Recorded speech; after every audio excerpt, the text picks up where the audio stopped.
This is real good content. We should actually just drop this. I don't give a. You good? Yeah, I'm good. Yeah. I haven't done this. I haven't done this in a little bit. I would start, start a little music. Feel like it's only fitting that, I gotta get it. You know what I'm saying? I had to get it.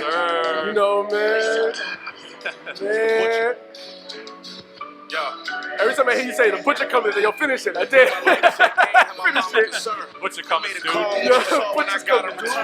Broke my flow down, they still can't describe it in words. And all the work they say they put in, I gotta confirm. Put my hood in diamonds so you know how my block did it. Gun come with a Carfax, you know who I shot with it, shot with us. You know me and my niggas. Cribs not furnished till a garage get a drop in it. And now I want nothing for free. They ain't know me then, bet they check it now. The best player getting drafted in the 7th round. I learned rules from the streets and wrote the lessons down. I know 155,000 weigh like 7 pounds. Said I'ma be a legend soon, shit, I'm a legend now. That's real shit. Said I'ma be a legend soon, I'm a legend now. Yeah. My God. What's going on? Oh my, that album, that's still like probably like just, it's something I play all the time. It's just so good. Burden of Proof is fucking masterpiece. Most of Griselda is, but that is just. No, but that's like, I think that it's a standout to me though, because like you said though, most of Griselda's shit is very much just like masterpiece music. Mm-hmm. But that one just stands out to me, I think, is really because of the production. Oh. Because it's so different from their regular. So because it's all Hit Boy, I'm like, yo, like this is that shit. Everything, especially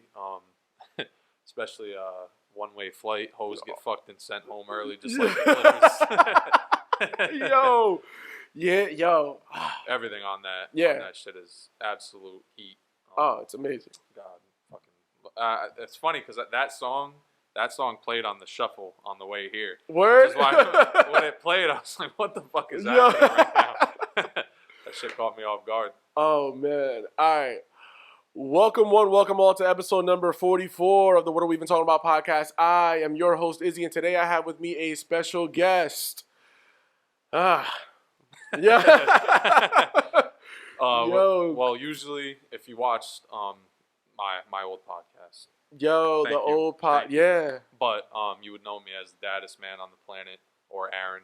Hey, DADest man on the planet. Used to hold a stack of diapers like the money phone. Yo. But today the Green Ranger. I'll just take the Green Ranger. Hey. Because our mutual friends that we know, shout out to them. Yeah. Yo. That's what man. This is a green episode, all right? It's all green, all right? That's what we here for. I don't hear no Celtics slander in here today. Nah. Go somewhere. Take that somewhere else. Turn that shit off, Pierre. All right. Turn that shit off, Pierre. Oh man, how are you? I'm doing good. Yeah. Doing good. Work, kids, usual shit. Yeah. I mean, just making time for anything's a little bit of a challenge, but when you get the call from the man, you show up. Appreciate it, you man. show up. You no questions asked. You make time for it, and how are you? I'm doing well, man. Definitely appreciate having you here.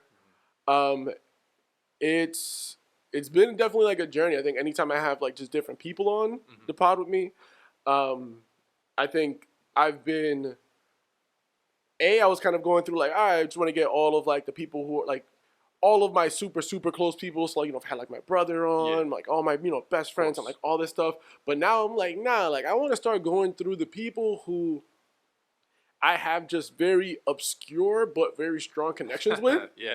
Because I think like with you, it's funny because like this is like the equivalent to like those old school friendships where it's just like, like we just play video games online together, but we never met in person. Exactly. Like, because this is maybe only like the 3rd or 4th time we've ever seen each other in person. Yes, yeah, it is. Right?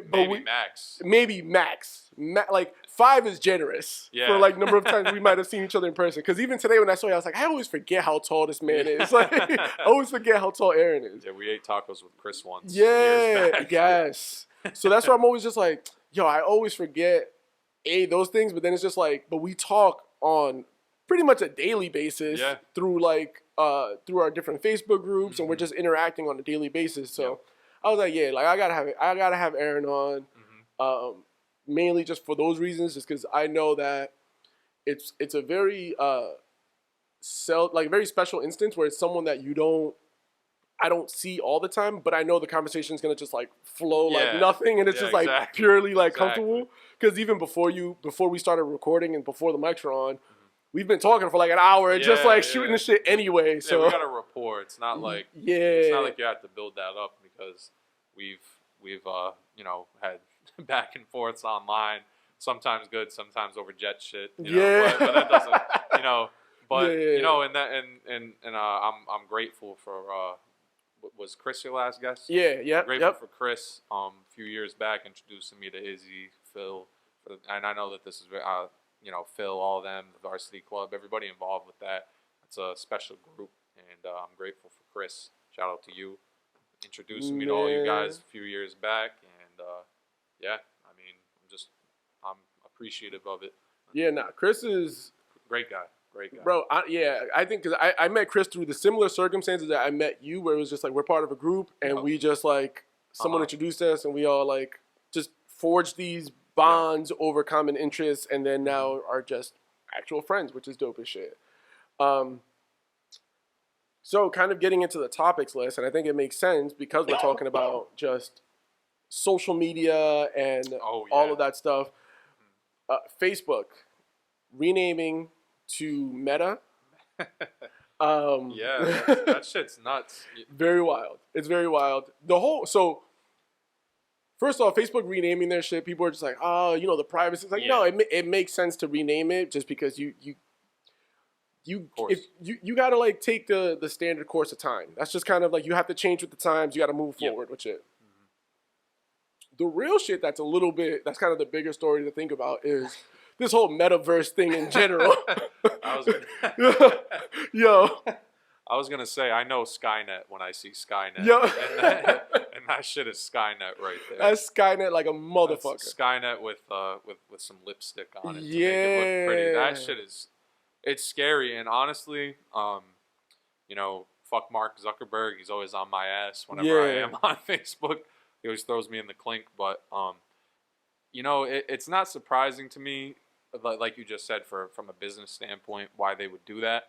But it's even less surprising that it comes from a guy who seemingly has no people skills at all and would rather interact with people in a digital space like that he would create something for people that are a little more, I want to say antisocial, but they do better in a digital landscape. Because we all have those friends who, when they're online, will type up storms, and there's this funny memeing guy, and then you get them in person and they're kind of just shut down, silent. They feel more comfortable alone but talking to you than they do in person with you. And I mean, it's good for that type of person, but Zuck is a lizard with skin on him, if you ask me. One of them lizard overlords. He's definitely, I mean, he's a weird dude. He is. But honestly, I do think though, like, in a sense, a lot of billionaires are though. Oh yeah. Because anytime I think of like just billionaires, like people who just have like a disgustingly large amount of money. Yeah. When you think about like the Zuckerbergs, Elon Musk, Kanye. I love Kanye, but hey man, it is what it is. Bezos. Yes, Bezos. Weird. They're dude. just weird humans, and I just think it's people who are weird and are allowed to be weird because there's always the fallback of like, well, there's billionaires, you wouldn't get it. They're billionaires, you wouldn't understand it. So it's like it makes total sense to me why, especially when you think about even what Facebook was when it was first started. It was kind of like, you know, designed to really be this like introvert's paradise. Like, for sure. So like to think about like they're gonna expand like the expansion of that idea to make a whole metaverse where you can just exist in this space. And mind you, also, in addition to that, I've already started seeing reading like different stories of like clothing brands and kind of like they'll be selling digital products for the metaverse version of yourself. So you can have like it's like The Sims. Yeah. That's fucking nuts. So you're like you'll be able to spend VCs and That's crazy. and get your fit together like That you is do like you do it like you do your My Player. Like you'll be able to get like man, like I got the Louis Vuitton like sneakers on in the metaverse. You know what the worst part about that is that just like in 2K, people are gonna use that and they're gonna abuse that. You're gonna walk in, let's say in the metaverse, you're gonna walk into like a bar. You're going to walk up to some dude that just has a big swastika on his head. Oh, my God. People abuse that sort of thing, though. They're going to do it. It's going to happen. And they're going to, that's going to be, because how do you regulate that? You're going to tell people you can't do that online. Yep, but it's just, it's impossible. Well, because then, and I already can see it coming where when those kind of things happen, it'll 100% turn into like, the whole freedom of speech and all this shit. And I'm like, yo, fam, like heritage, not hate. Yeah. Oh my God. If y'all don't get the fuck out of here with this shit, yo. That shit is nuts. Yeah. I mean, I was gonna say that Mark Zuckerberg, and this has nothing to do with the topic. He dresses like what a human would be if they were the Borders bookstore that closed up.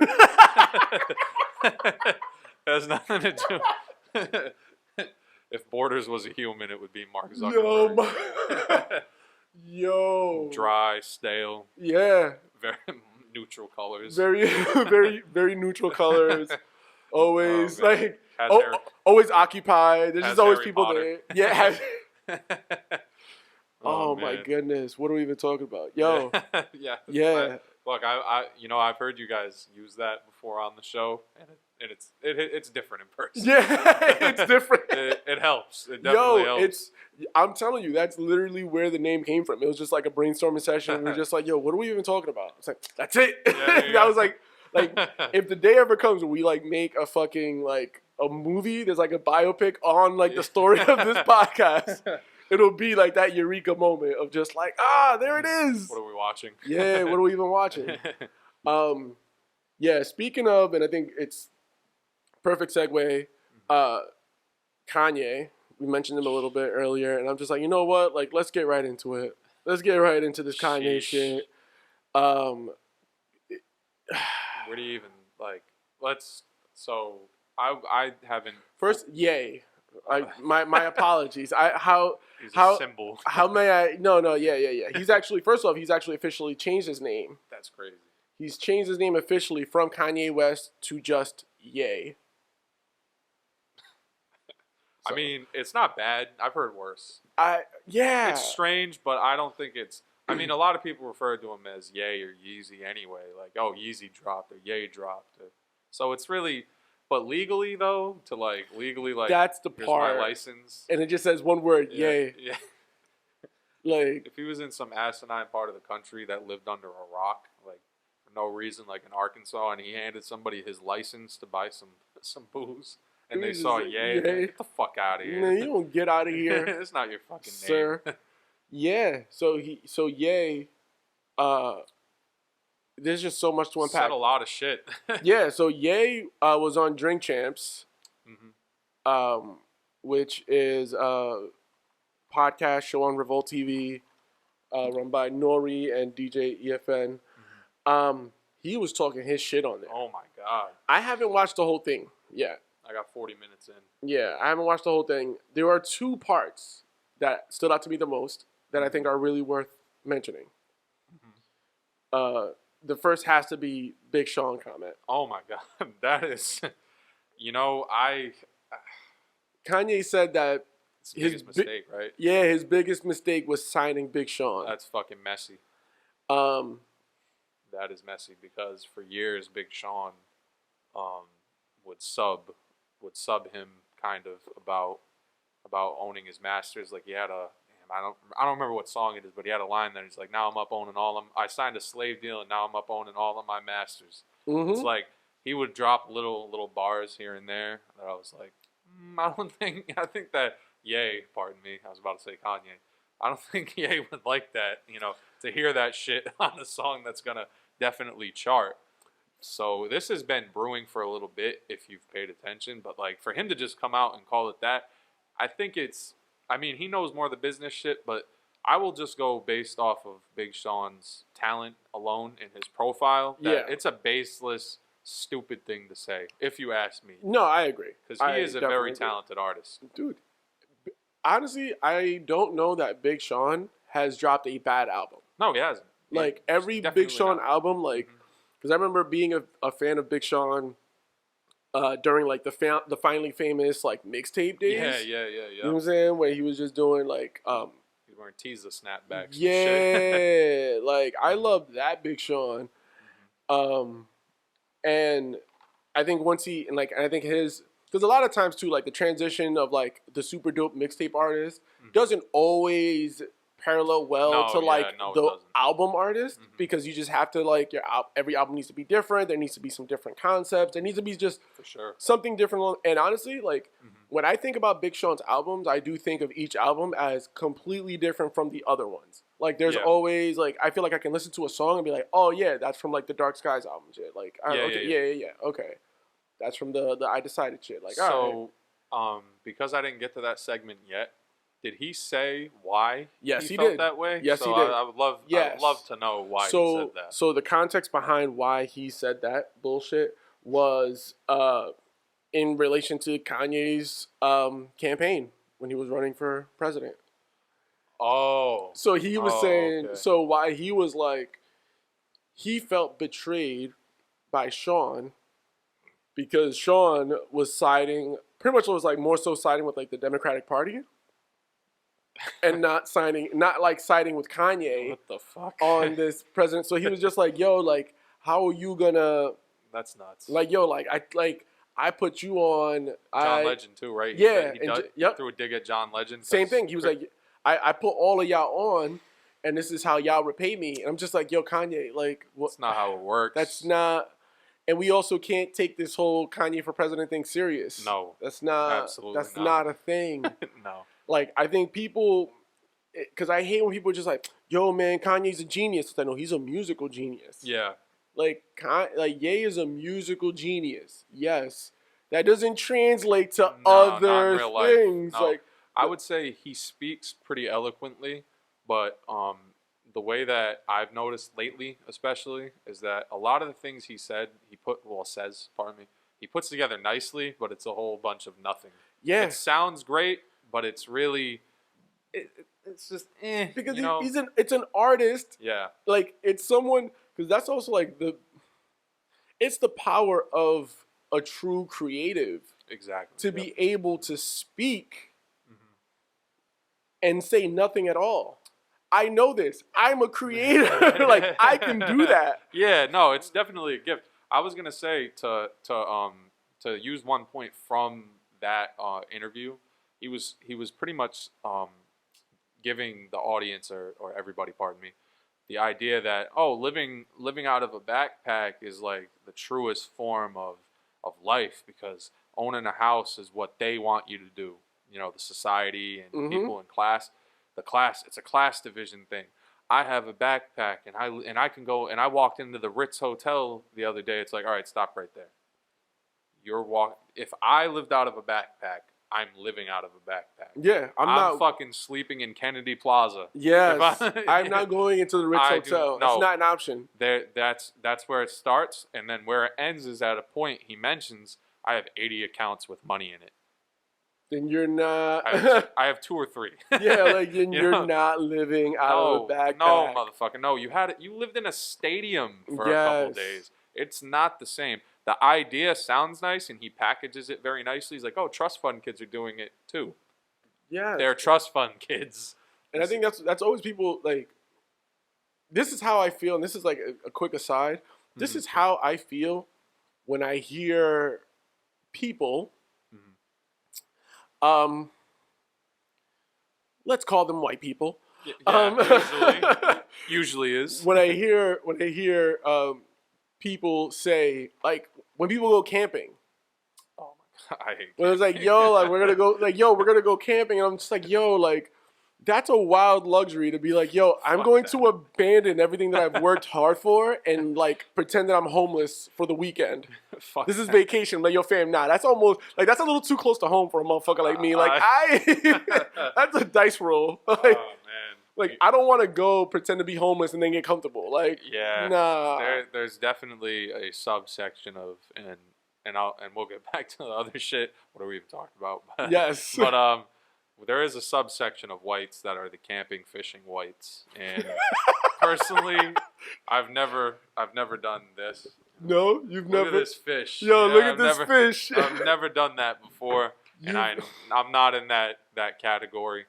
I've never understood the let's go sleep on the fucking ground in a sleeping bag.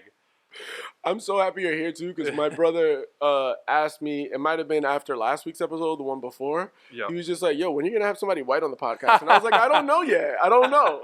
I'm just like, and then like I didn't put two and two together until maybe like this morning when I knew that you were gonna be funny. That you were gonna be coming to record. And I was just like, "Oh shit, wait."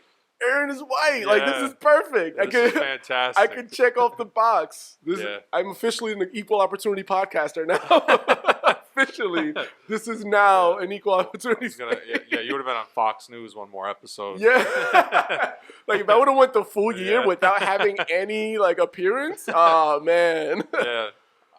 But speaking of Fox News, with the fucking Republican shit that Ye was talking about with Big Sean. Oh, you brought it the fuck back. Like, whoa! Whoa! I used to do it too. I didn't. Nah, that was good. Yo, I didn't think he was gonna bring it back like that. Yes, the Republican shit that Ye was talking. Wow. So he pretty much, okay, so we all have these people in our lives that we agree, that we know that we don't agree with them on pretty much anything, but we respect their opinion. Yes. So like, I have plenty of, being, it's funny enough, the white guy. I have plenty of uncles that co-workers who are very conservative, very like, and they will tell you that it's like the first. It's like, hey Steve, how's it going? You see what that prick Obama did? Oh my God! Like that type of person who I hear what they tell me and I tell them why it's bullshit, but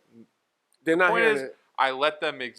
They are cool people. They're decent people. They, their views on the world are skewed a little bit too much for me for certain things. But I let them live. But I don't have anything against them per se, unless they get into like the racial shit and all that. And that's a big issue.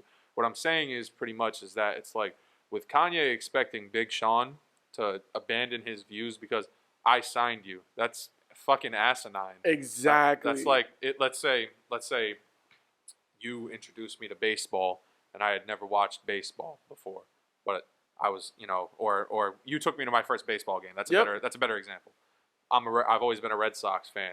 You took me to my first baseball game. We leave Fenway Park. You look at me and go, you're a Yankees fan now. You're a Yankee fan. You have to be a Yankee fan now. Exactly. I took you to your first game. Yeah. You have to be a Yankee fan. Exactly. You wouldn't have never been to a baseball game if it wasn't for me. Yeah, you see how you have to abandon. Wow. It's fucking nuts. Yeah. It's a stupid set. Like, it's a stupid way to look at it, because especially from the political side of things, it's like those are two things that literally can define the type of person that you're viewed as in a media setting. It's like, if I was famous and I was pushing this right-wing shit, people would instantly, and rightfully so, would instantly align me with like racist people, like fucking Tucker Carlson, fucking Milo Yiannopoulos, however the fuck you say his name. Like, I would be put in that box, but that's because of what I'm saying. Yeah. So if Big Sean goes, I'm with Kanye, after Kanye walks into Trump Tower and gives Trump a kiss on the fucking forehead, now he's aligned with all that bullshit. So that's dumb. That's just a stupid way to look at things, personally. And I love Kanye, but pardon me, but come on. What the fuck? It's fucking nonsense, dude. Absolutely. And then the second thing that caught my attention about Ye on Drink Champs was him saying that Soulja Boy's verse was whack, and that's why it got left off of the Donda album. Yo. Hey. He did it first. Yo, he said... Leave Soulja alone. So Ye said the reason why Soulja's verse wasn't on Donda was because he said it was whack.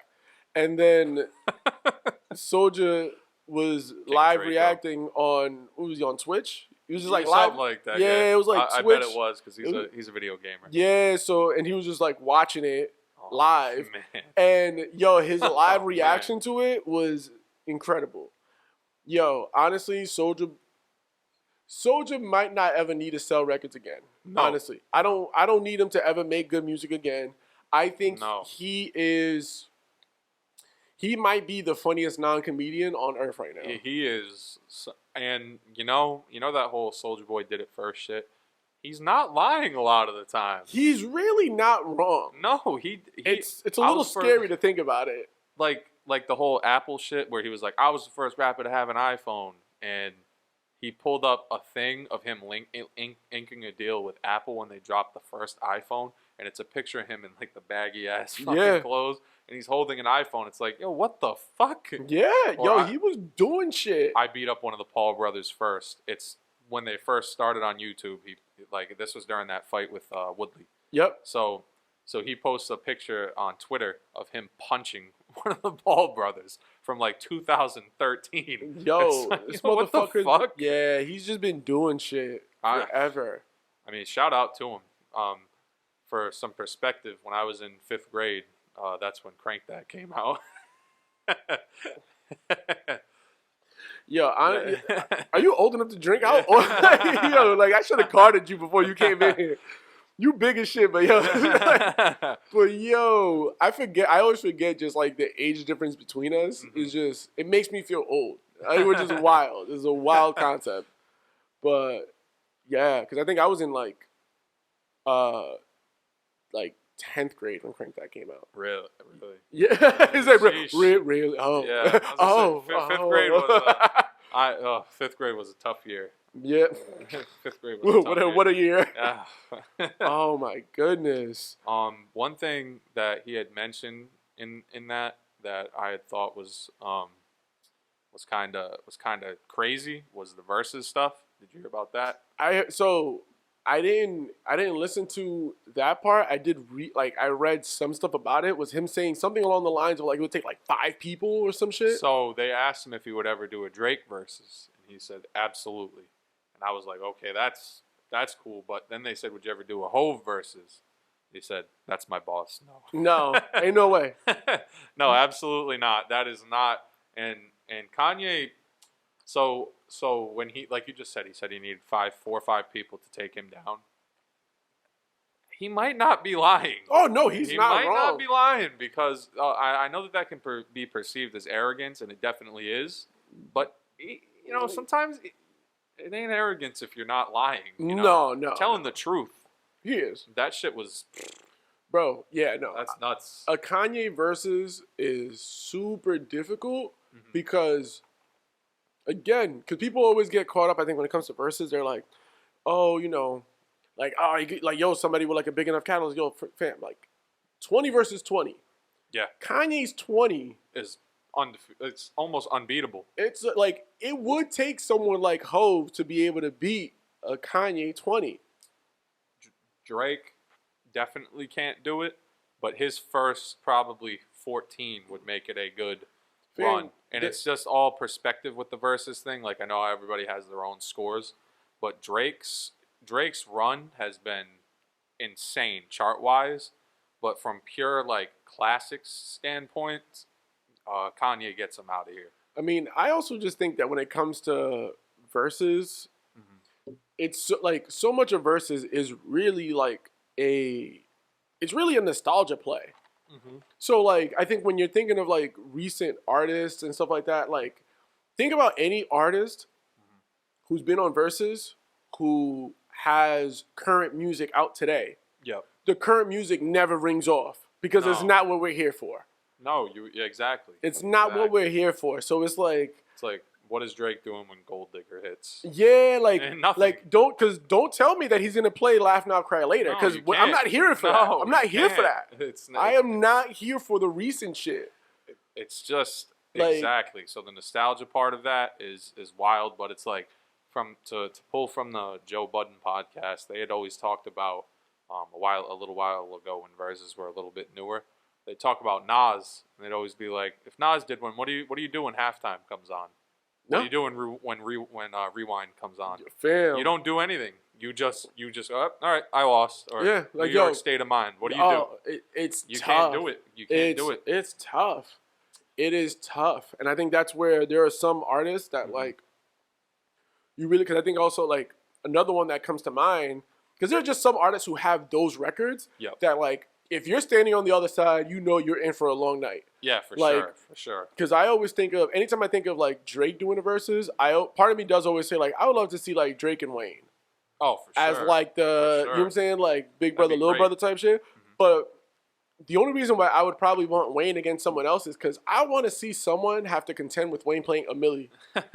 Like standing on the other side and you hear a milli drop, it's just like, you can do. Yo, fam, you have to eat that one. Like, yo, what? Because Wayne has a hard 20. Wayne has a hard 20. And this is... Don't do it. Do I go for it? There's a joke here, but... So... All right, fuck it. So obviously Wayne and Drake are very good friends, and that versus would be great. But I think that much like Alec Baldwin, Wayne would accidentally kill him. Sorry, I apologize. Yo, I didn't want to do that one. Wow, I didn't want to do it, but I was like, you know what? I don't really do this that much anyway. Wow, yeah, right. It's just like, you know what? I'm not actively potting right now, so like I'm gonna fucking just go. Yeah, I'll die. Yo, wild. Yeah, accidentally. Rest in peace. Those are the words of Aaron. Yeah, that's this is me. Yeah. So this is why I will be the first and last white guest. Yeah. Aaron ruined it for all white guests. All white guests is just like canceled. Yeah, they're all canceled. They're all canceled. No more. Oddly enough, that's how I feel about. I always say this to my brother. I'll never draft a white running back. Never. After what Peyton Hillis did to me in fantasy.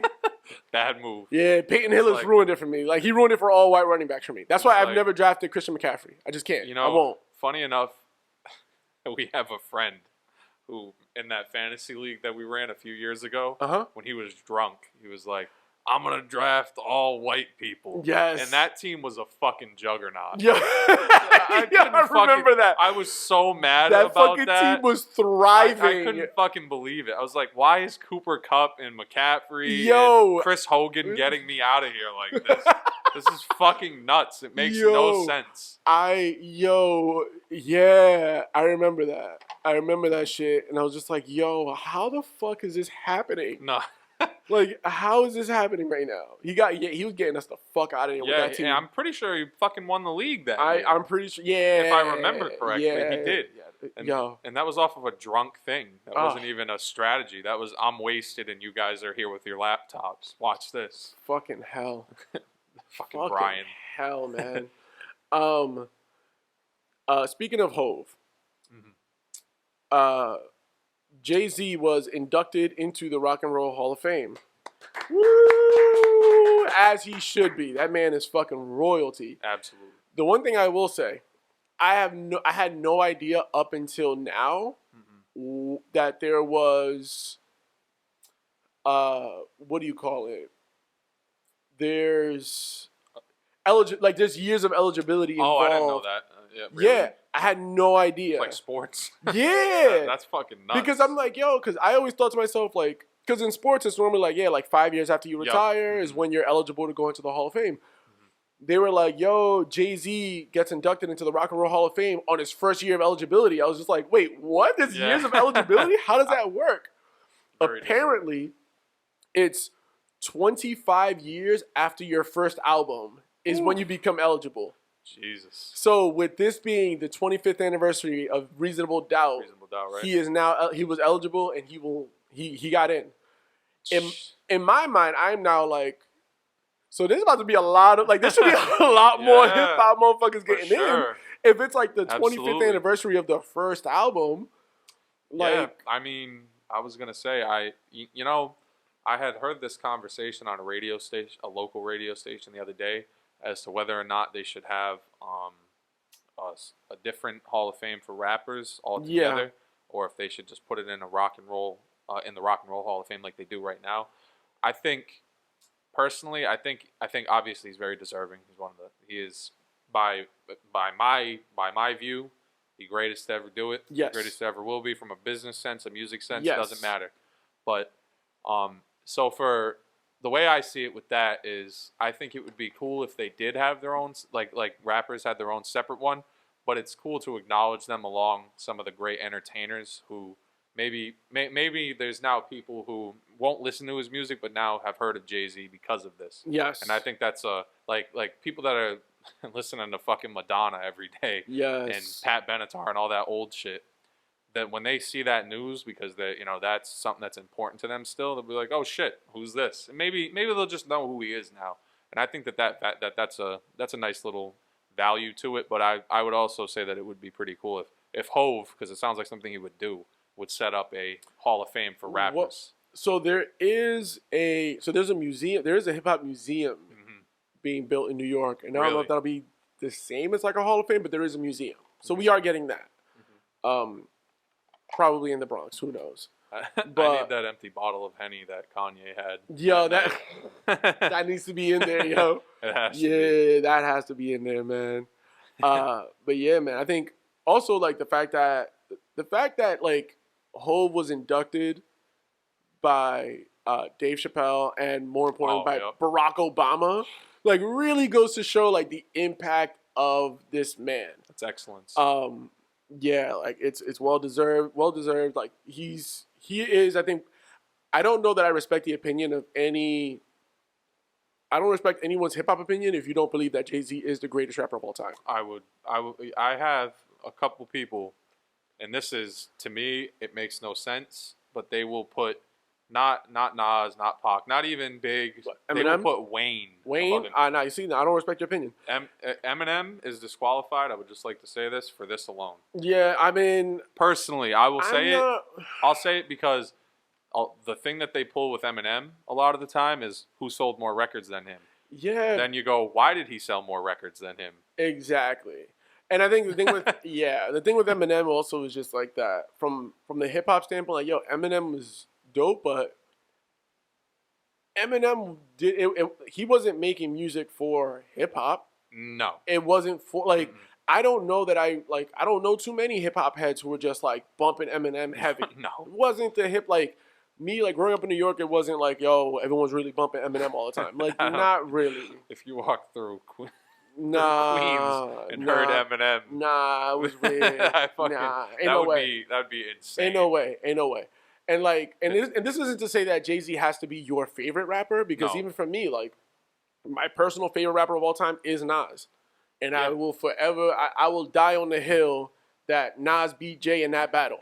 Like, Nas beat Jay. I don't want to hear it. Yeah, like, because I know that there are a couple people who will say, oh, but Takeover was a better record than Ether. No, yo, it isn't, like, which was a better diss track? Ether was a better diss track. And there's a noun that's called getting ethered. And now there's a noun called getting ethered. Like, I don't want to hear it. All right? Takeover, he survived based off of the facts that he had in his record. And but that's yo. it. It wasn't, as much as it pains me to say, because I used to get clowned for defending Hov for that. But that ether, that shit to make your soul burn slow? Tybo Hov. Dame Diddy, Dame Daddy, or Dame Dummy? Oh, I get it. You Biggie and he's Puffy? Put it together. Yeah, I rock Hov. Oh, y'all rock fellas. Yeah. Now y'all trying to take my spot, fellas? Yo, fam, I don't want to do this. I don't want to do this. Y'all gonna get me worked up. But I do think that Jay is the greatest of all time. Nas is still my personal favorite of all time. Of course. So I just don't respect anyone's opinion. If you're just like, nah, yo, Jay ain't the greatest of all time. I had somebody literally try to tell me like, nah, man, people get too overhyped with Jay's catalog, and I'm just like, yo, fam, look, like Jay can't do a versus. He can't. He can't do a versus unless you handicap him severely. You have to. No, watch the throne. Yo. And that doesn't even matter. Not even, with Jay, the only way that you could possibly be Jay, if you take Jay-Z's career and you cut it in half from when he retired. Yeah. Right? And you go to that 04 retirement and you say, yo, you can only play either post-retirement Hov or past retirement. Or like before retirement Hov. And like you have to like pick a side because either way, like that's like Kobe 8 and 24. Like He'll they're both get, gonna cook you. He'll still get a lot of people out of here. Even though way out. You just have to make him play Kingdom Come. Way out. And that's where it's hard. So there are people who are just like, oh, like I remember the big thing that was going around was when DMX, God rest his soul, was saying that he wanted to do one with Hove. And I was like, look, yes, DMX has great music. Yeah. We lost too many great years of DMX music, so the volume just isn't there. No. The volume is not there. The longevity is not. It's not there. It's sad. Bro, with Hove, you're talking about 25 years of relevancy and excellence. If you think about it, so Reasonable Doubt dropped in 96. I'm not trying to call you old, but how old were you in 96? I was 6. So I was not born. But here's what I'm trying to say. So Watch the Throne dropped in 2011. Yes. I was a freshman in high school. So that speaks to his longevity. Yes, so, absolutely. So I won't tell you who was in Paris, but but the point, my point is that his reach in his catalog is disgusting. Bro, his catalog honestly is very much, he's never been irrelevant. Godlike. And the fact that like going through his catalog, the fact that Kingdom Come is his worst, like that's his worst album. Yeah, that's nuts. But the thing is though, when you think about it, it's not a false statement because you're talking about a catalog of just excellence. No, exactly. I was gonna say it's such a great catalog that is his worst. Yeah, and like because Kingdom Come being his worst album, Kingdom Come is better than some rappers' best albums. Oh yeah, no, for sure. Honestly, it's not a bad album. No, Kingdom Come is an amazing album. Yeah, it's not a bad album at all. I went back and listened to just like Jay's whole catalog recently, and like when I went to Kingdom Come, I was just like, damn, like this is because Kingdom Come is the first album, and this is not a Jay-Z podcast, my word, but Kingdom Come is the first album where he's not spitting hustler bars anymore. He's now spitting like millionaire bars. Because that was like, bro, like Kingdom Come was like, he's literally talking about like Birkin bags in 2007. Yeah. Like, yo, what? Yeah, I heard motherfuckers saying they made Hove. Made Hove say, okay, so make another Hove. Yeah, yo. Yeah, he was really on something else. Why are you still kicking Nas? Yo. Yo, he was wild. So, well-deserved. Also, the fact that he like made an Instagram, got 2 million followers in a day, and then deleted it was fucking amazing. Oh my god, it was so great. What would it have ended up at? Disgusting. Something, number. Yeah, it was. I do find it funny though. There were some people who, because Jay-Z, when he made his Instagram, he only followed one person, which was Beyonce. Oh yeah. And in my mind, my first thought was just like, yo, watch every girl expect for their man to only follow them the way that Jay. Like, Jay-Z only follows Beyonce. Why you gotta follow other people? Yeah, like, that's the same shit as like the Birkin me. Yeah, yo, Birkin me. Yeah, yo. Get a job. Yup, like yo, fam. What are we talking about? How about that? Yeah, wild. What are we even talking about? Yeah, what are we talking about? Right. So, getting into sticking on recent news, sticking on just random shit going on in the news. Joe Budden. Recently, on a recent episode, he said he was bi. Looking at the context of it, because I just saw social media take it and ran with it. They were like, yo, Joe Budden is bi. I'm like, and then I was reading into it, and it was about it was in a segment about the CEO of the LGBT community. Oh, which, by the way, what the fuck does their CEO do? Because I did read a statement about their CEO saying that like the baby was good. Either somebody was good. Either like the baby was good, and now we have to Chappelle or something like that. Like the CEO was directing people. Was like. So who the fuck is our CEO? I don't know. You see what I'm saying? Like, why the fuck? You see that? I don't I don't know. I don't want to say. I don't know. There. I don't know. But their CEO said that the baby was now good. He's good. He's like free to roam now. And Joe Budden was like, "Yo, you know what? I'm bi." I'm like, yeah, he's trying to get gay privileges. All right, like Joe Biden. Yo, I don't. I will say this, okay? So, personally, and I'm sure you reflect these views. If he truly is, it's amazing that he shared it on such a wide platform. Like, if he truly is, because I don't know. If he truly is, it's great. It's a courageous thing. It's cool. You know, it's like that takes a lot of balls to come out and say, even to just your family, let alone how many people listen to his podcast, fucking hundreds of thousands. If he truly is, but if he isn't, and it's like a play just to kind of, because I had seen that the way that I didn't hear or read it. Let me just preface this properly. I didn't hear or read it like with the context myself. So people were saying that he was kind of being sarcastic. Yeah, it definitely did come off as very like playful and sarcastic, but people ran with it. But heavily. Yeah, so and it's like that's some shit that you can't play with because of exactly that. People will now, okay, so let's say he comes out in his next episode and goes, I'm not really bi, I was just playing around. Some people don't take a joke like that. They don't. No, they don't. And I think shit's funny. And I think that's where I'm also of the ilk where like I want us to get to a point where it's just like, yo, who cares? Yeah, I agree. Like, yo, who cares? Good for you. Yeah, good for you. Congrats. Like, have at it. Mm-hmm. Speaking of things that are not jokes, this is the grim part of the podcast. We have a couple of this is our downer section. First, going back to just I mentioned it a little bit earlier, very vaguely. Whoops. Whoops.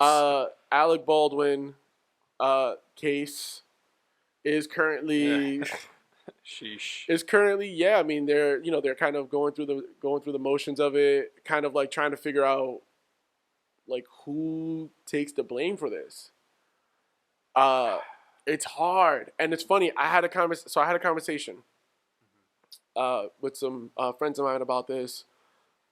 For context, they're very much like gun enthusiasts. They're very much of that, like they're gun owners, and they're of the belief that like you shouldn't handle a weapon if you're not like if you can't tell the difference and you can't do you shouldn't hold a weapon and like all that stuff. And I'm like, absolutely, yo, but like if you're an actor and you're given a gun and you're told that it's not a weapon, that it's just a prop.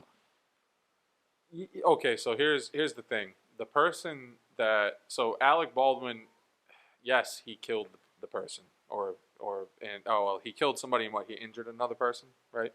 Is that what it was? I believe so, but someone is definitely passed. So I'm not.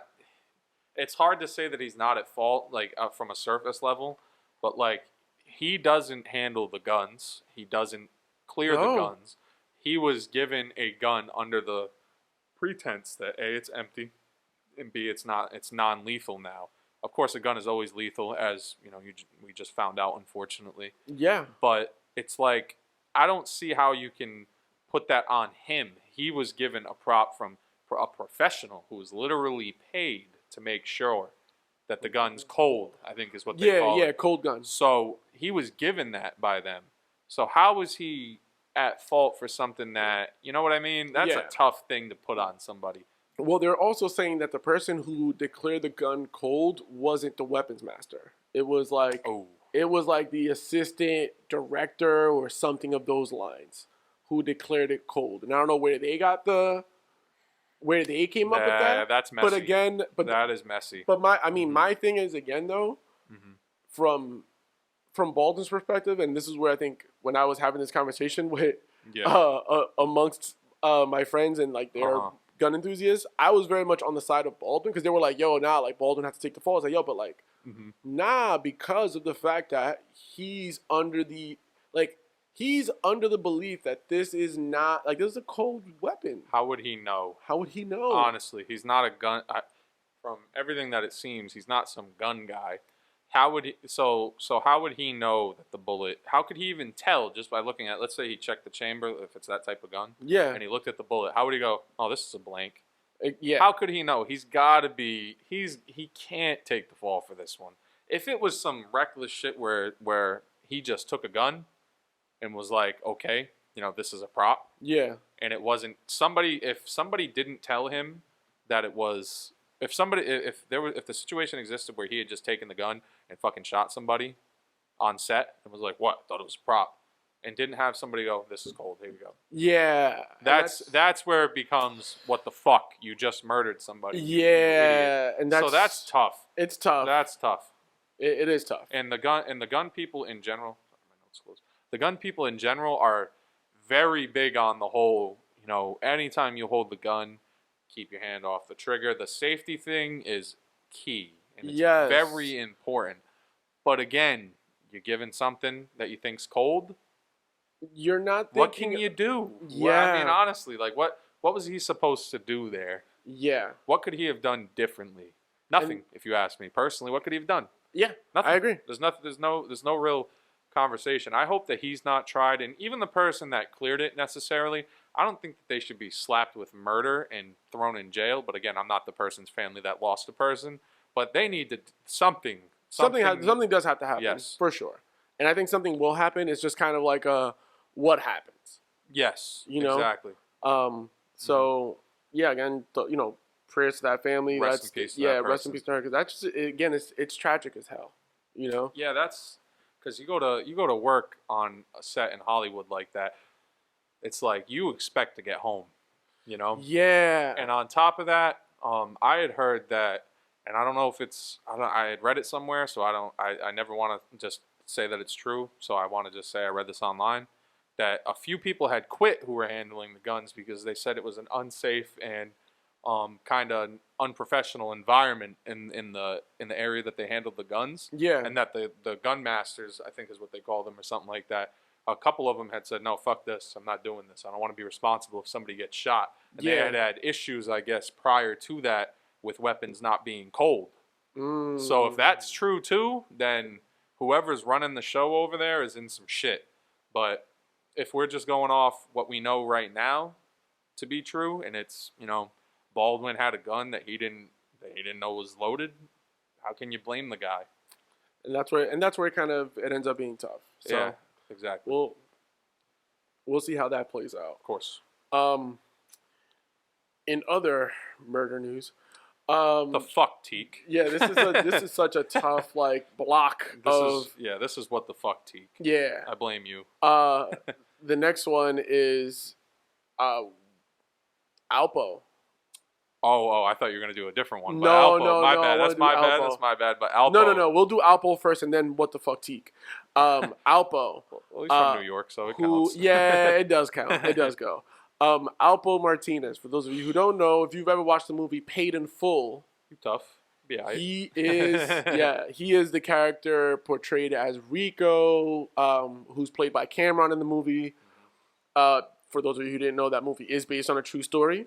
Yep. And absolutely. Yeah, Alpo, just like in the movie, was a snitch who crazy motherfucker. Yeah, and after some people are just saying, "Yo, karma got him. He was killed in a drive-by," and the man lived till he got to his 50s, so it's not like they got him right after he was released and all that shit. So he got charged, if I remember correctly, with 13 murders. Yeah. But if you go off the testimony of who's the one that's still alive out of that crew? Is it Rich Porter? Yeah, Porter. Rich Porter. Yeah. He killed at least 30 plus people. At least. When he talks about, I don't know, I read I don't think he had a book, but I read articles where he was talking about it, how he went down to DC and laid the murder game down. Oh yeah. Kind of like in the movie. Yep. And I'm being not even generous. What's less than generous? What's a word for that? I don't know. What's less than generous? I'm trying to be realistic. AZ Faison. Yeah, that's there we go. Yep. Yeah. Okay. Rich Porter is Yep. the one that was murdered by. Yep. That was murdered by Alpo. So, he pretty much implied that when he went down to DC, there was more than that. Because, like, you can't eliminate a whole block of drug dealing or a whole area of drug dealing with just 13 people being smoked. Nah, ain't no way. So Ain't pretty no way, much boy. that's pretty much a callback to the karma of it. You know, the snitching thing, you know, that's one thing. That's a conversation that that's another conversation. But just off of being, you have to be a sociopath to kill 13 people. Yeah, And to have that many bodies on you, it's gonna come back to you eventually. Yeah, exactly. So really, I mean, I don't wish anybody to be killed, but really, if not deserving of it, but kind of like, okay, you know, your karma kind of brought you to this point. So I don't really, you know, it's like yeah, you just wash your hands of that. It's like, hey, man, I mean, it's unfortunate, but yeah, absolutely. What are you gonna do? And then now what the fuck, Teak? Fuck Teak. Henry Ruggs, former wide receiver for the Raiders. Whatever city they play in now. Yeah. Who gives a fuck about the Raiders, honestly? Henry Ruggs, released by the team, is currently held up on charges. He was in a fatal DUI accident. Mm-hmm. Dude was going, like 150? 156 miles an hour, and when he contacted the vehicle, they said 127. Disgusting. Yo, Absolutely that's insane. Disgusting. It resulted in the death of, I believe her name was Tina. Oh, that's all, yeah. Because I literally remember, like, people, like, that trended. Like, her name trended. I was like, holy shit, like. And this is where I knew, this was the part for me where I knew, this motherfucker might never see the light of day again. Oh, for sure. It was this part here though, because it wasn't just that he took the life of a young woman, because that is sad in and of itself. Absolutely. But he also killed a dog. And there's one thing we all know. It's not funny. It's not funny. It's not funny. But if there's one thing we know, is that when you harm animals, oh my God. Okay? Yeah. You do any harm to an animal? Oh yeah. And women? And women? And you were drunk? And you were yeah. Oh, that is a triple threat. Like, yo, fam. Like, you might not ever see the light of day. Yeah. Like, let me tell you right now.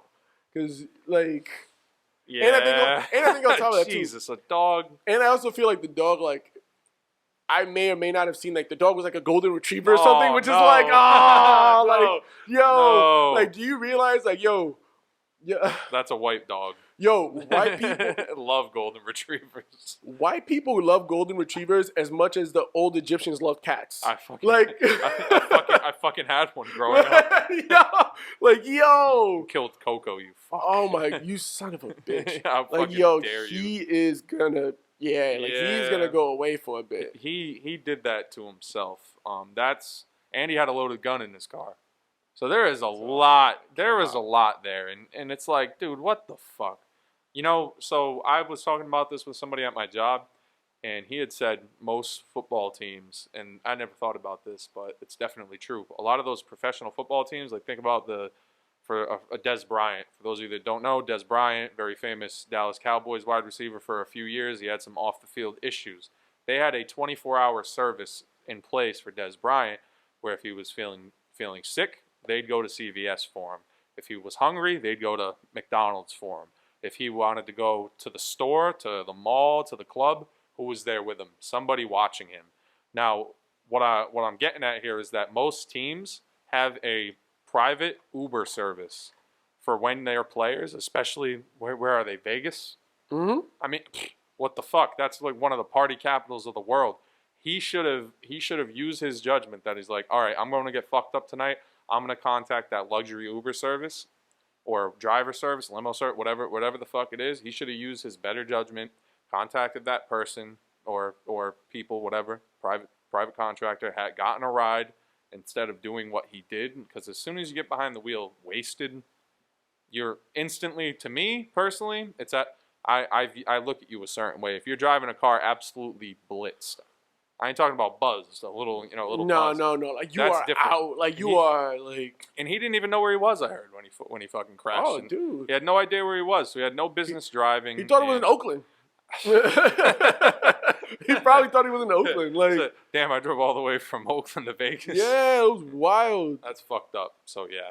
Yo, yeah, I mean, rest in peace to her rest and in the peace to doggo. her and the dog. Honestly, fuck. Yeah, The dog. yeah. But why? So the question begs about the dog. It was 3 a.m., right? Yeah, Why yeah. have you dog in your car at 3 a.m.? It's a fair question, right? What the fuck? I don't know. I'm not a pet owner. No, So in my mind, I'm almost just like, do dogs follow the same rule as like kids? I had dogs growing up, and I never. You never had the dog out at 3 a.m.? No, No, I don't think so. Is that not a thing? I don't know. No, I don't think so. I don't know, man. That's nuts. And then the last of our morbid topics, and this is breaking news, really, because this happened literally this morning / last night of when we're recording this. Travis Scott's Astroworld festival. It was a shit show. Really? Yeah. See, I didn't get to read up on this one. I read up on pretty much every other one. So you have no idea what happened here? No, I don't. And my God! I'd like to know. I saw Astroworld and I thought, oh, that's pretty cool. And no, then you just said morbid. And it was like, tragic. Oh, fuck. Tragic. So, all right. So Astroworld concert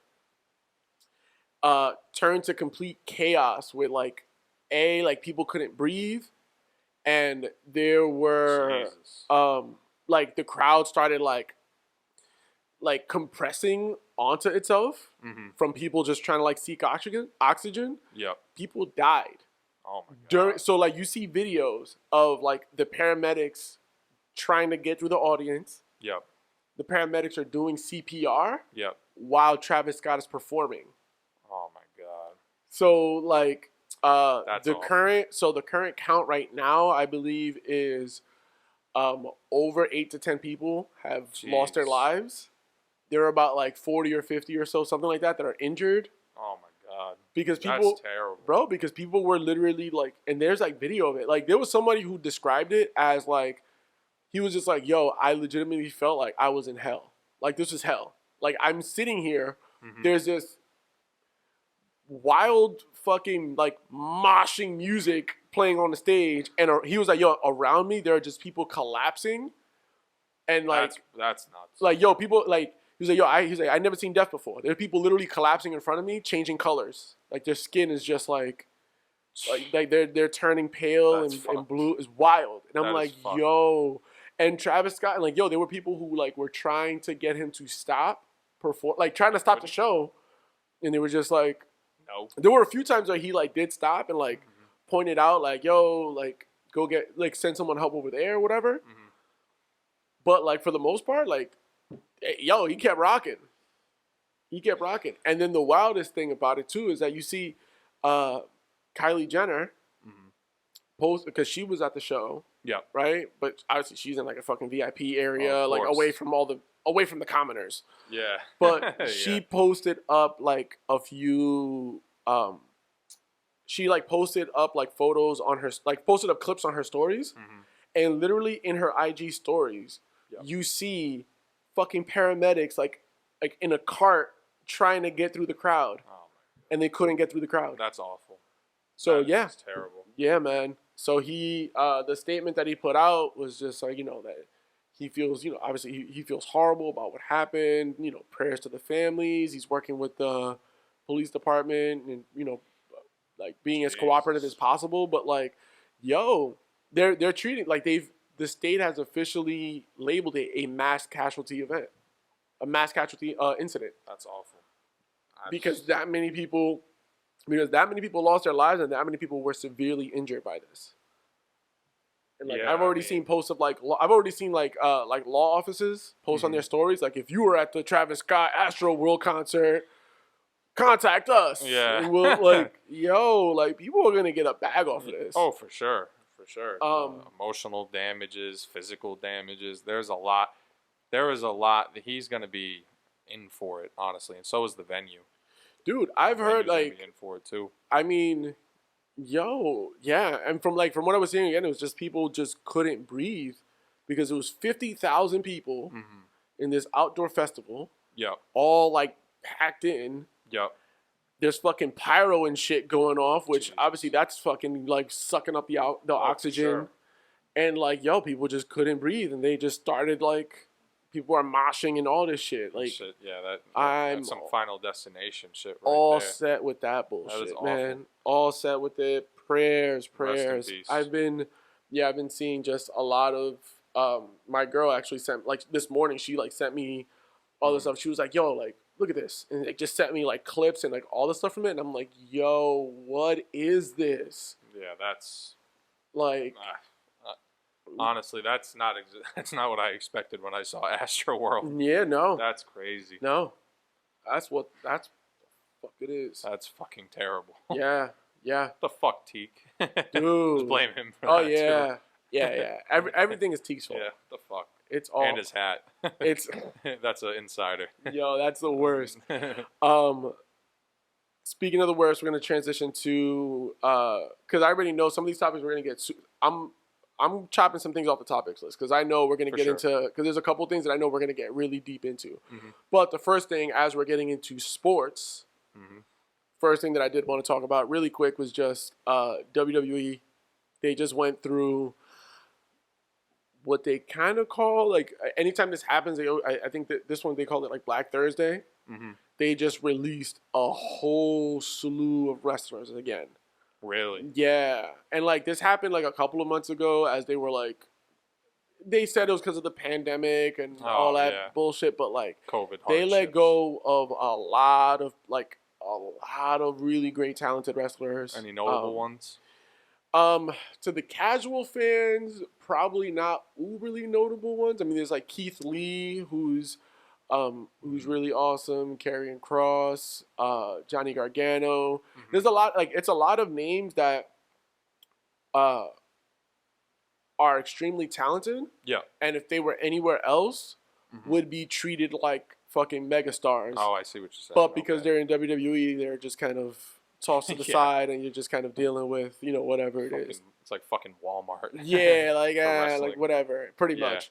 So yeah, like that whole situation is just like which is it's shitty. It is super shitty. That's fucked up. So I mean, I do look forward to just seeing like where they all end up because Maybe it's a blessing in disguise. it really is though, because I just think right now too, like when you're looking at just other wrestling promotions, like yo, like there's like they're gonna fucking thrive on other places. Like right now, I think wrestling is really one of the forms of entertainment that have really like taken advantage of the age of the internet. So where it's like, yeah, like you can make money and not need to be in WWE anymore. Like that's not a thing. sure. You can go somewhere else. You can work in these independent shows and like make your money there. So Yeah. we'll see how that kind of all plays out. Yeah. And then getting into sports, while I have you here, what the fuck is going on with the Celtics? Oh man. While I have you I was here, gonna man. say, I know that a couple people have wanted to hear from me since that shit started going on. Dude, So, honestly, okay, so since the collapse against Chicago, insane. which was disgusting, it was shameful. It was, as somebody who is a big stan of Brown and Tatum, a game like that, if you want to take the next level of stardom in the NBA, that can't happen. No, ain't no way. So the comments, for those of you that don't know, from Marcus Smart, the comments were along the lines of him insinuating that Tatum and Brown don't want to pass the ball.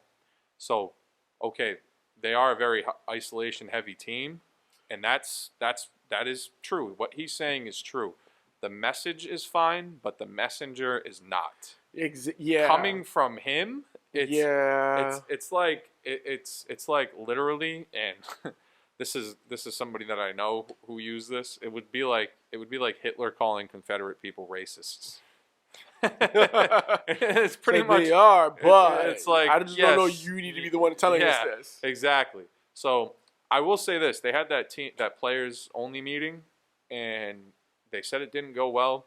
They had a nice one against the Magic, but the Magic fucking suck again. Teak, haha. But they shut down Miami, and that is impressive. Very impressive. Very. A new issue with them, though, I don't know if you know about Jaylen Brown.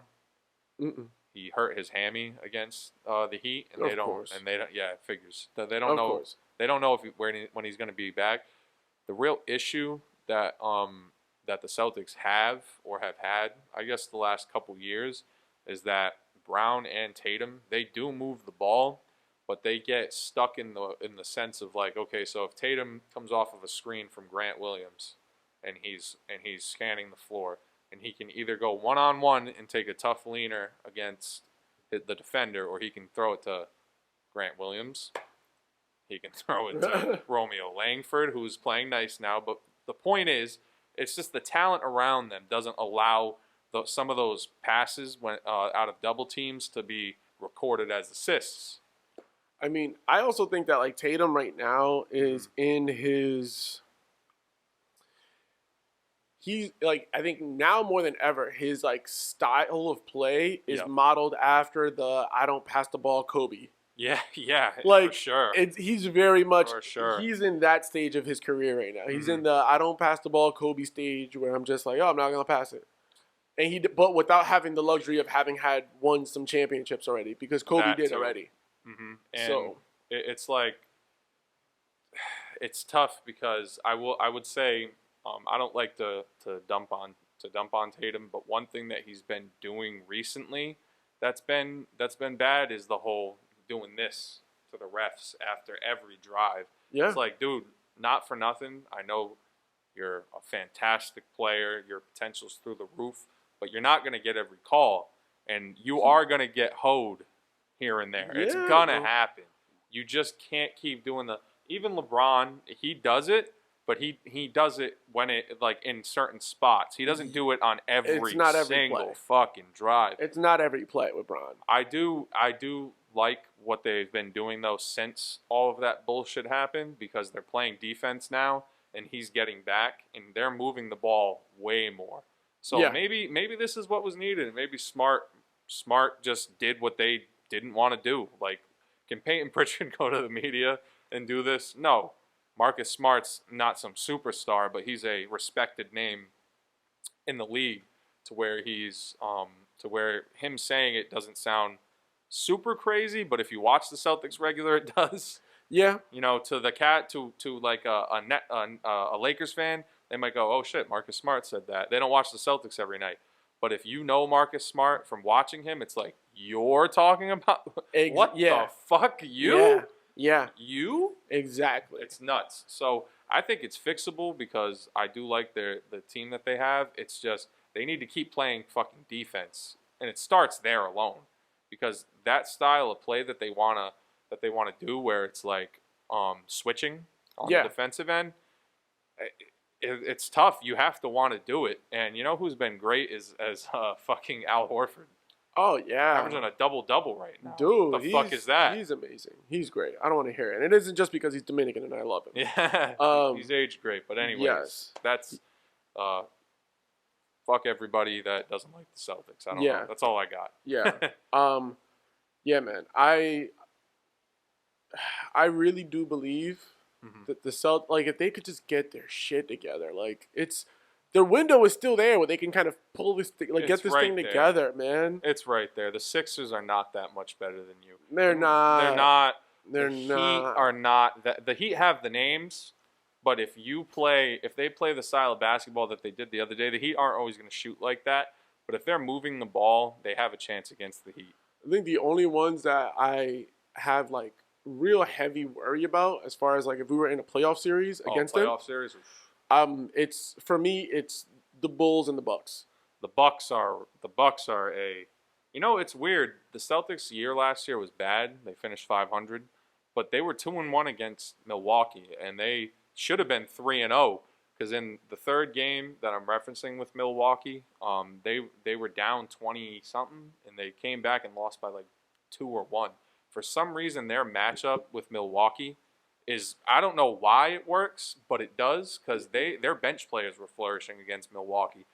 Whether or not that translates is one thing, and then there's the Giannis issue. That's the Giannis is the real issue, and that's there. the tough part too, because I think the reason why the matchup, the Celtics are just like they're a younger, kind of faster, scrappier team, where like Milwaukee is built around this one tower. Yeah. That is Giannis, and Chris Middleton turns into God when he plays Boston. Yeah, and I don't understand why. I don't get it. I don't get it. But that's where I'm like, I could see that matchup where we can contend, but the ones that make me worry me are them, and Chicago is just nice this year, and I don't get it. I can't stand it. I cannot stand me sick how good Chicago is right now. Honestly, it's funny. Before I joined the varsity club, I had nothing against the Bulls. Oh, but now there's this one guy. Oh yeah. No, we hate the Bulls. He knows who he is, but fuck the Bulls. Yeah, man. They have a very nice squad though. That Vucevic pickup, or Vucevic, however you say his last name, great big. Dude, I don't. Big. But like. And DeMar DeRozan, when the fuck could he shoot threes? Dude, when did that start happening? Yo, I really thought that DeRozan, especially after like his stint in San Antonio, I was like, this guy's done. It was like his best years were in Toronto. That's it. For sure. Good times. And now he's been fucking cooking in Chicago. He's got some gas left in the tank. Oh, absolutely. Lonzo's pretty nice. I've never been a fan of Caruso personally, but he is a nice rotational piece. Dude, who plays some defense. Yeah. He definitely he just does a lot of fundamental things, and that's pretty much with the label for every white basketball player. Yeah, man. It's the fundamentals. All the fundamentals, it's man. The fundamentals, but he does little things that are good. It's like the Bulls are a tough matchup. I just don't. Zach Levine too can't, of course, without mentioning when you mention the Bulls, you can't leave him out because he's liable to give you 30. I also didn't know that he played basketball outside of the dunk contest. I really didn't know that he was like really good. Shoot, I didn't know. He is a certified sniper. Did not know he was actually like a reason. Like I viewed him in the same light as like fucking Gerald Green, Darvin Ham. Yeah, like you're really just here to do the dunk contest every year. Like that's it. He's a 25 a night guy. And he's supremely talented, and when he can fucking he lights it the fuck up. The Bulls, I'm not too worried about because their core is not experienced together. But if they keep this run up where they're just knocking down. I think they're shooting like 51% from three. Yeah, it's wild. If they keep that pace up, even if it drops to 48, that's disgusting. As a team, that is disgusting. Yeah, no, they are just. They have a lot of good small ball lineups that are great. Pierre, you didn't see any of this. No. Yeah, they're tough. They're a tough out. They are a tough out. That's going to be a tough one, and the Nets, of course. Yeah, I'm not sold on them. Only because playoff Durant. I'm not sold on the Nets. I will 100% stand on the hill. And I will die on the hill that this Brooklyn experiment is not going to lead into a championship. And I hope it doesn't. It's not going to. I don't think it will. I don't think that you can. Okay, so Kyrie is now eliminated from the equation. But you can't. It already showed. It already showed once in their careers with Durant and Harden that having two people that are that ball dominant and who need the ball as much as they do will never, ever, and Kobe himself said it about Harden's style of play. I don't know if you remember that interview that he did with Tracy McGrady and that on one of the women on ESPN, where he said his style of play, that isolation, I'm going to break you down and I'm hunting for a foul, and will never win a championship. And people were like, "Oh, Kobe, you did the same thing." No, he did not. No, he was an isolation scorer, but Kobe also played Hall of Fame level defense to go with it. So when that shot went up, when he jacked one up over 2 or 3 people, he was on the ball. Yeah. Harden takes possessions off constantly. He moves. People say his assist numbers are good, Harden, but he does not move the ball that much. No, he moves the ball when it's obvious, when it's like, okay, I have a big. So he gets a screen. I have a big, and I have the guy who was already on me. I'm just gonna dump it to the roller. Oh, what a great pass from Hart. No, it wasn't. Get the fuck out of here. No. And that's where I don't believe it's gonna happen. So no, I don't. I hope not to. No, so. Absolutely not. And then moving on to combat sports. Oh yes, big event tonight. There's a lot. Events. There's multiple. Two of them. I do feel like UFC does purposely almost like time their shits a little bit when it comes to like when they're on the same nights as boxing, because they definitely make sure that the main events aren't happening at the same time. Usually, yeah. So tonight we have, first on the boxing end, we have Canelo versus Plant. Now that's an interesting one. Yes. Canelo. I got Canelo in this one, of course. Yeah. But Canelo in his last time out against Billy Joe Saunders, the first 5 rounds, because the last 3, what would it go, 8? Yeah. It went 8. So the first 5 rounds, he didn't look like the Canelo that we knew. But then last 3 rounds were beautiful counter punching and everything that you love about Canelo. I don't think that'll translate here. Plant's very good. But I have Canelo getting him out of here within 7, personally. Yeah, same here. Within I think, 7. Bro, and it's something that I talked about, I think it was when Dre was here. We talked about this, and it's just like, yo, this is why boxing needs a governing body, because Canelo should not be fighting Plant. No. Right now. No. Plant should not be the one getting the Canelo fight.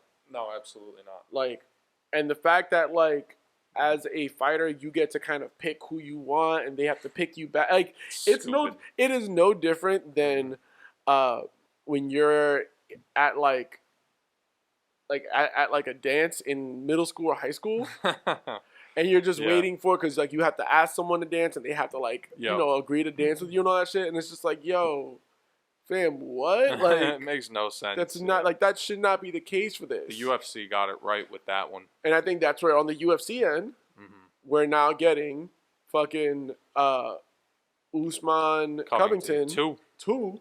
But again, it's like, well, why are we getting Usman? Because Usman, mind you, if Usman was a boxer, he 100% could just say, I am not fighting you again. Yeah.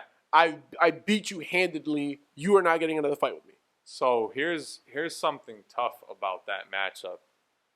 The first fight, that one went 5 rounds. Yeah. So I want Usman to win. Let me preface this properly. I want him to win, and I want him to dominate Colby. However, on the other hand, Colby is the only person in his career to take him 5 rounds. Yeah. He won. It was 2-2 going into that 5th round. Because that 4th round where he popped his jaw, he won on the cards, and he won handedly. So Kamaru got the finish, but this for Usman, so here's something that I saw with Usman this week.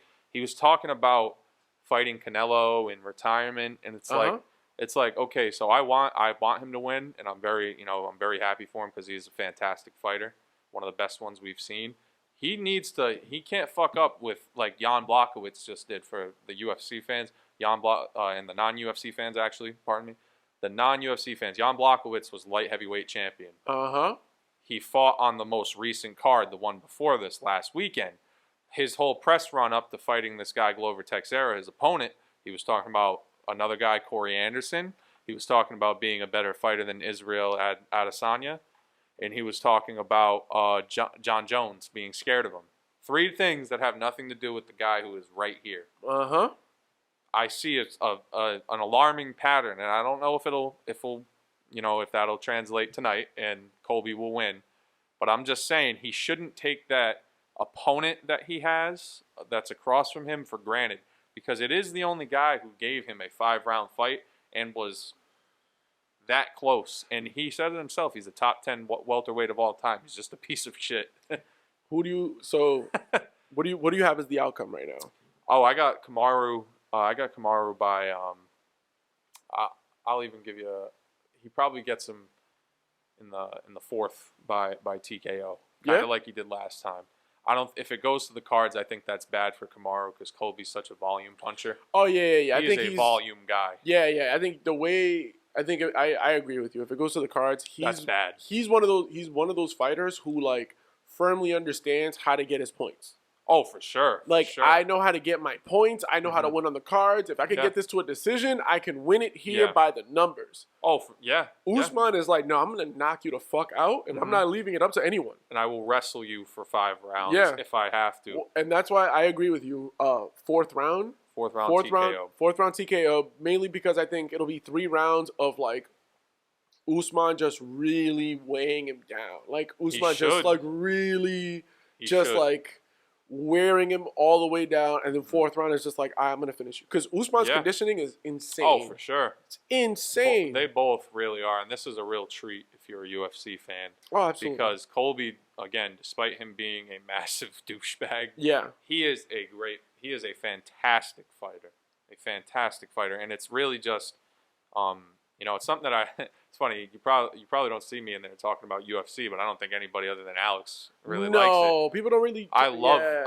Love the UFC. Love it. Yeah, I love it. So he is a great fighter, and it's unfortunate that the gimmick he chose is such a shitty one. The right wing thing, with MAGA and all that. Yeah. Because I wish it wasn't, because I do like how he fights. And Colby was a D1 wrestler.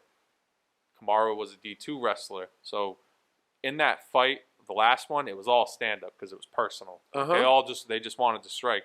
I'd be interested to see who shoots first for a takedown, and number two, if Kamaru's run in the UFC as having 100% takedown defense. That's something that I read on UFC.com. He's never been taken down.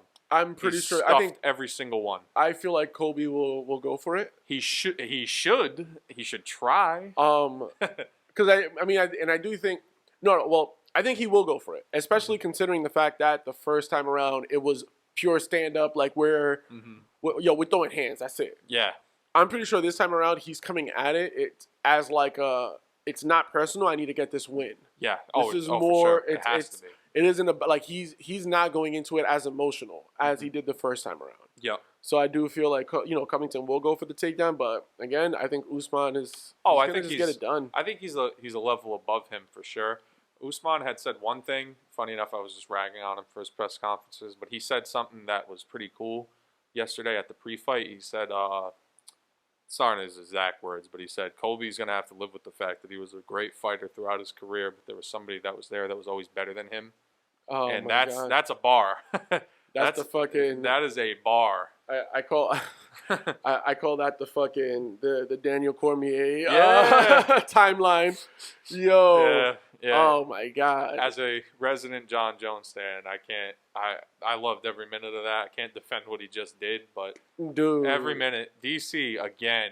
Every Hall time. Hall of Famer. Bro, but every time I know that one guy got to him, it would always He's the man. Yeah. DC's widely considered to be the best heavyweight of all time, and one of the best light heavyweights, other than Stipe too. Stipe gets that label. Oh yeah. Stipe gets that label too, but like you said, he just could never get over the John Jones Coke hump. Oh yeah. Coke Bones is undefeated. Fucking. Yeah, no, this is actually a really good UFC card. Oh my God, this is a really good card. I'm actually very interested. I really love watching Thug Rose. Oh, Namajunas, yeah, yes, she's great. I love Thug Rose Namajunas. Like, she's just really great. Wiley is a beast, though. Yes, she got her out of here quick last time because that lateral movement was on point, and I hope that Rose can do it again.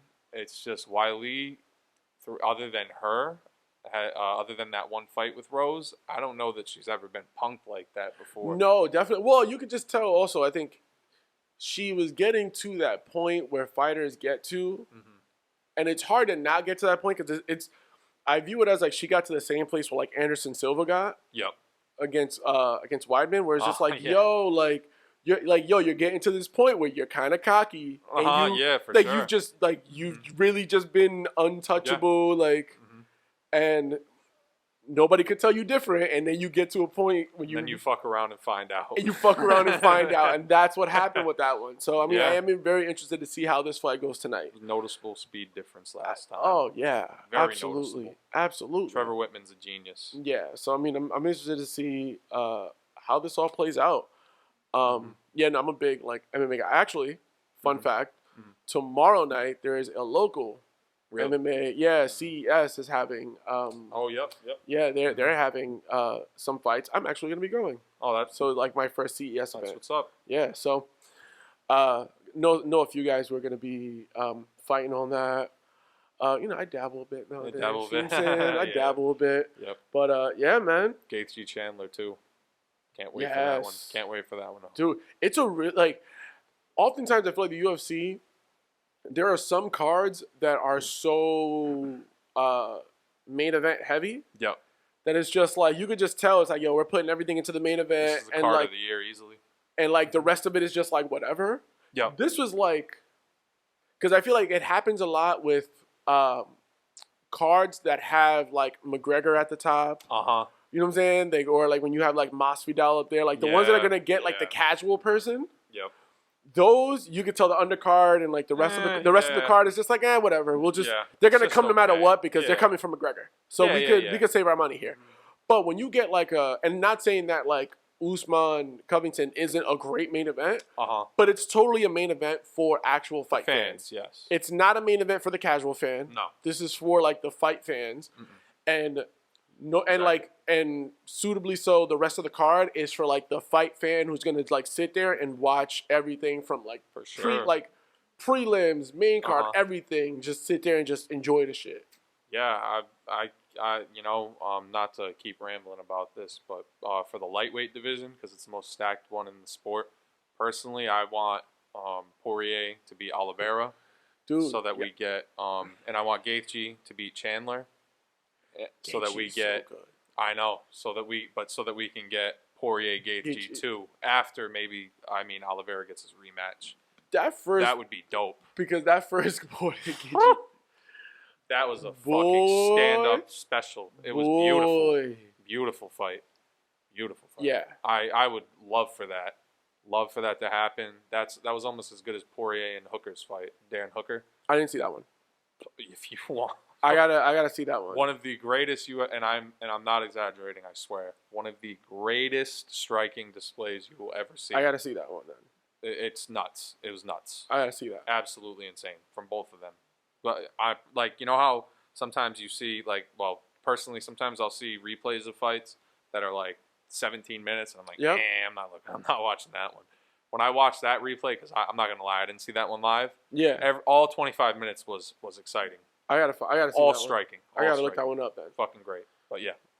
I gotta see that. What are we talking about? What are we even talking about, man? Yeah, man. Shit, we did this thing. I'm so happy you came for this, man. Thanks. Dang, thank you. yo, Thanks for having me. I feel like I always, I think anytime I get to that point where I'm like trying to reach out to different people, it's tough based on just people's schedules. So I definitely didn't know how like open you would be to like coming through here, like you know, just barring life and shit. So yeah, for sure. Definitely happy you came.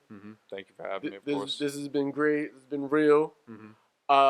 With that being said, because I'm in my mind, I looked at the clock and I was just like, oh shit, yeah, the UFC fights are actually that's like we're I was early, thinking that low key. I'm not gonna lie. Yeah, no, we're right. It's early prelims right now. I was getting myself psyched thinking about it. I'm not gonna lie. Yeah, it's the early prelims right now, so that, you know, we're not even in the prelims yet, so we're still good, but definitely let's wrap this up because I'm definitely ready to go and relax and probably watch some UFC. So with that being said, to take us away, some ships float, some ships sink, but the best ships are friendships. And to those ships, we drink. Cheers. Cheers. See y'all next week. We'll see who I have here with me next week. We out.